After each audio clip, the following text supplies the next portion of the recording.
Guys, good morning.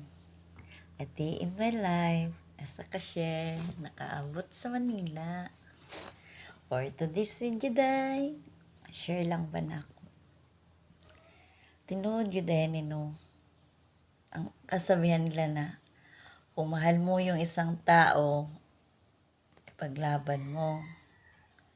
Pero ako murag dili na. Kay kung mahal ka sa isa ka tawo, dili kay mo ang dautan. Dili na mag-isip sa imo ang negatibo. Kamu kaya magmahal. Gikan kag trabaho, layo imong giulian. Kapoy ka sa biyahe, kapoy na sa trabaho. Pag uli sa balay, ingnon ka may lalaki. Di ba magka-trigger ka, gutom ka na, kapoy pa. Pag-isipan ka pag di maganda.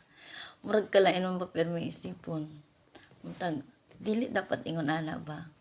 Sa inyo nga voice ba? Kaya nangabuhi man inyong partner, inyong live-in, inyong jowa, unsa man din na, dapat dili mag-isip og dautan. Dahil tandain ninyo, kung kaming babae magluko, ni anino namo, di nami muli sa inyo. Aber, unsa man gayud? Kung sa praktikalan lang, dugay ra ng lalaki, no? Pera ang habulan, pera ang atong giistorya, dugay ra ko nagluko. Pero wa man mi nagluko, nagtrabaho man, giunungan ka sa kapobrehon, sa wala ka, giunungan ka. Tapos karon dugay na mo pag-isipan kag di maganda. Baka kalain ng tanawon.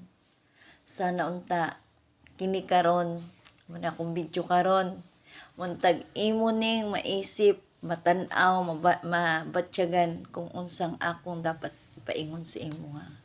Na dili tanan babayi nagluko. Kung nagluko man to sila, ilahan na tong kinabuhi. Ang ako adiri alang, inig uli sa balay, dili ka mag-isip sa akong dautan. Gikapoy na ko sa trabaho, nagbiyahe layo-layo kayo, wapay kaon, pag-abot imo kong pagdudahan. Dili ingon ani mo pagmamaal, pagpapatay na nimo sa ako Shout out sa imo ha, kantigo ka na. Pag nakita ni nimo, sana ma-realize ni nimo na sobra na imong gihimo sa ako Salamat sa tanan. Salamat kaayo.